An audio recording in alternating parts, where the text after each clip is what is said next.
नमस्कार, SBT news में आपका स्वागत है। पेश है 2 जून मंगलवार दोपहर 1:15 बजे राजस्थान के विभिन्न शहरों की 15 बड़ी खबरें। सबसे पहले एक नजर डालते हैं आज की हेडलाइंस पर। अवैध वाहन मॉडिफिकेशन पर सख्त कार्यवाही के निर्देश। कोटा से कानपुर जा रही स्लीपर बस पलटी, बालिका की मौत। गर्लफ्रेंड को नैनीताल ऊटी घुमाना था, 50 लाख के गहने चुराए। सरकार ने सीबीएसई से ओएसएम टेंडर पर रिपोर्ट मांगी। और ट्रक में पीछे से घुसा मुर्गों से भरा बेकाबू पिकअप। और अब खबरें विस्तार से। राजस्थान में वाहनों में अवैध मॉडिफिकेशन कर मादक पदार्थों का परिवहन एवं अन्य गैर कानूनी गतिविधियों में संलिप्त असामाजिक तत्वों पर अब कड़ी कार्रवाई होगी। प्रदेश भर में ऐसे वाहन स्वामियों के खिलाफ चालान, जब्ती एवं अन्य कानूनी कार्रवाई सुनिश्चित की जाएगी। मुख्यमंत्री भजनलाल शर्मा ने ऐसी गैर कानूनी गतिविधियां करने वाले तत्वों के विरुद्ध राज्य सरकार की जीरो टॉलरेंस नीति के तहत सख्त कार्रवाई करने के निर्देश दिए हैं। इसकी अनुपालना में परिवहन एवं सड़क सुरक्षा विभाग द्वारा प्रदेश भर में जन जागरूकता एवं प्रवर्तन अभियान चलाया जाएगा। इसके लिए सभी क्षेत्रीय एवं जिला परिवहन अधिकारियों को विस्तृत दिशा निर्देश जारी किए गए हैं। राजस्थान के 12 जिले में राष्ट्रीय राजमार्ग 27 पर आज मंगलवार को फरेदुआ तलहटी गांव के पास यात्रियों से भरी एक स्लीपर बस अनियंत्रित होकर पलट गई। हादसे में एक बालिका की मौत हो गई, जबकि दर्जन भर यात्री घायल हो गए। जानकारी के अनुसार बस कोटा से कानपुर जा रही थी। रास्ते में फरेदुआ तलहटी के निकट अचानक बस का संतुलन बिगड़ गया और वो पलट गई। हादसे के बाद मौके पर चीख पुकार मच गई। स्थानीय लोगों और प्रशासन की मदद से घायलों को बाहर निकाला गया और शाहबाद चिकित्सालय पहुंचाया गया।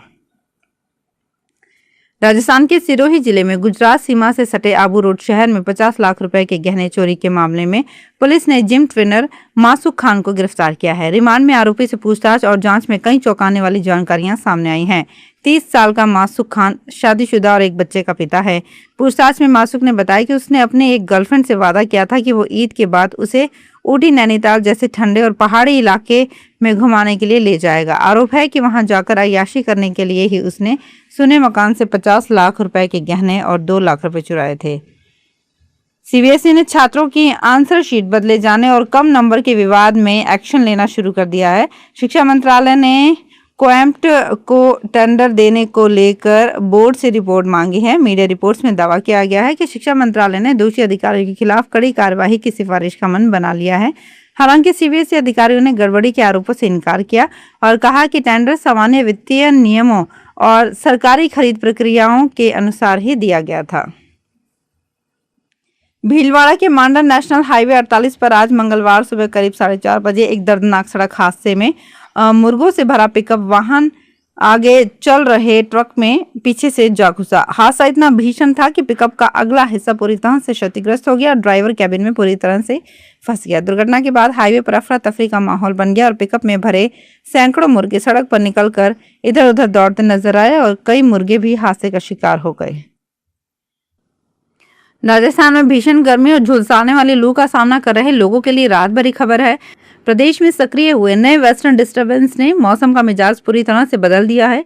इस मौसमी बदलाव के चलते राज्य के अधिकांश हिस्सों में तापमान में 10 डिग्री सेल्सियस से अधिक की भारी गिरावट दर्ज की गई है, जिससे आमजन को चिलचिलाती धूप और लू से बड़ी निजात मिली है।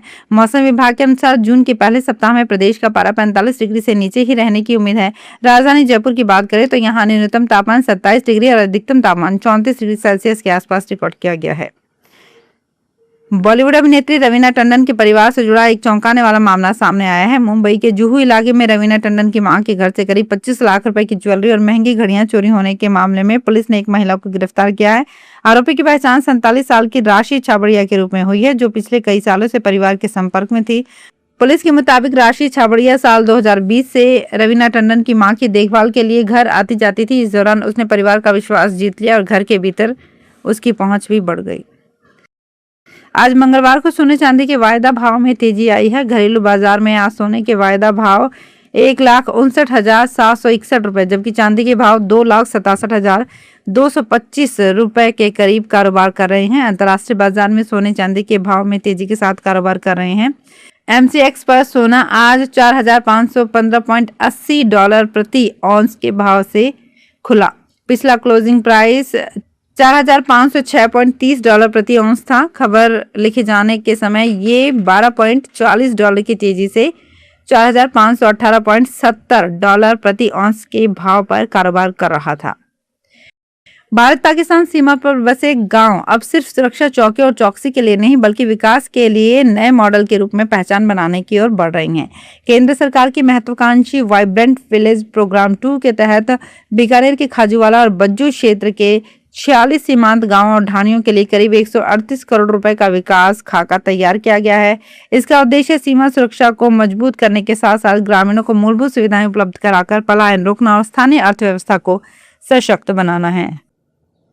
अजमेर में मानदेय में बढ़ोतरी की मांग को लेकर नगर निगम में प्लेसमेंट एजेंसी के तहत कार्यरत 2250 अस्थायी सफाई कर्मियों ने एक बार फिर हड़ताल शुरू कर दी है। पिछले 15 दिन में ये दूसरी और 6 महीने में तीसरी हड़ताल है। इससे पहले 16 फरवरी और 12 मई को भी कर्मचारी मानदेय बढ़ोतरी, पीएफ, ईएसआई कटौती और वित्तीय कार्य प्रणाली को लेकर हड़ताल कर चुके हैं। कर्मचारियों की मुख्य मांग है कि वर्तमान में दिए जा रहे 285 रुपए प्रतिदिन मानदेय को बढ़ाकर 500 रुपए प्रतिदिन किया जाए। चंडीगढ़ में वीआईपी और फैंसी गाड़ी नंबरों का क्रेज फिर से बढ़ गया है। मिली जानकारी के अनुसार रजिस्ट्रेशन एवं लाइसेंसिंग अथॉरिटी यूटी चंडीगढ़ द्वारा आयोजित फैंसी नंबरों की ई नीलामी में पूरी हो गई है।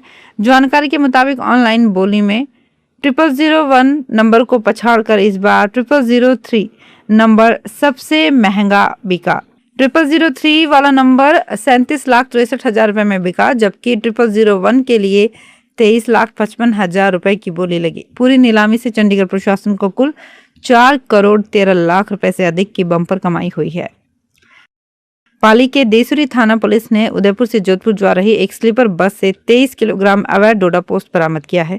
ये कार्यवाही देसुरी क्षेत्र में हरिओम आश्रम के पास की गई। पुलिस को मिली गुप्त सूचना के आधार पर बस को रोका गया और उसकी तलाशी ली गई। तलाशी के दौरान एक बैग से ये अवैध मादक पदार्थ मिला।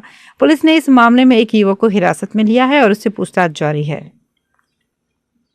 राजस्थान के प्रसिद्ध कृष्ण धाम श्री सांवलिया सेठ मंदिर में भक्तों की आस्था अब भव्यता और कला के अद्भुत संगम के रूप में दिखाई दे रही है। मंदिर के गर्भगृह में भगवान श्री सांवलिया सेठ की प्रतिमा के पीछे स्थापित की गई स्वर्ण रजत जड़ित पिछवाई इन दिनों श्रद्धालुओं के आकर्षण का केंद्र बनी हुई है। इस भव्य कृति को तैयार करने में 20 किलो सोना और 120 किलो चांदी का उपयोग किया गया, जिसकी उस समय अनुमानित लागत करीब 16 करोड़ रुपए रही थी। मंदिर मंडल के अनुसार ये पिछवाई किसी बाहरी फंडिंग से नहीं बल्कि भक्तों द्वारा वर्षों से चढ़ाए जा रहे सोने और चांदी से तैयार की गई है। चित्तौड़गढ़ में रावत भाटा के कुंडाल क्षेत्र में जालखेड़ा खाती खेड़ा मार्ग पर एक कार सड़क किनारे चिकनी मिट्टी के कारण फिसलकर गड्ढे में गिर गई। इस दुर्घटना में कार बुरी तरह से क्षतिग्रस्त हो गई। हादसे के बाद कार ड्राइवर करीब 2 घंटे तक मौके पर फंसा रहा। बाद में वहां से गुजर रहे एक स्थानीय ट्रैक्टर की मदद से कार को बाहर निकाला जा सका। इस घटना को लेकर स्थानीय ग्रामीणों ने आरोप लगाया कि सड़क के दोनों किनारों पर गहरे गड्ढे हैं और जिम्मेदार अधिकारियों ने सुरक्षा मानकों की अनदेखी करते हुए सड़क किनारे चिकनी मिट्टी डलवा दी थी। बाड़मेर में सोमवार रात आए तेज तूफान और बारिश ने जमकर तबाही मचाई। बोला ग्राम पंचायत के सबरी नगर गांव में 2 अलग अलग जगह कच्चे घर की दीवार ढहने से 2 मासूम की मौत हो गई। परिजनों और लोगों को 2 मासूमों को बाहर निकाला गया। 8 साल के बच्चे का शव जिला हॉस्पिटल के मोर्चरी में रखवाया गया। सूचना मिलने पर पुलिस और प्रशासनिक अधिकारी मौके पर पहुंचे। वहीं रामसर उपखंड के कंटल का पार पाबूसरिया गांव में तेज आंधी के दौरान टिन शेड कमरा ढहने से पिता पुत्र की मलबे में दब गए, जबकि दूसरे घर में बचने के लिए बाहर भाग रहे एक महिला के सिर पर लोहे की एंगल गिर गई। तो फिलहाल इस बुलेटिन में इतना ही। फिर हाजिर होंगे कुछ और बड़ी खबरों के साथ।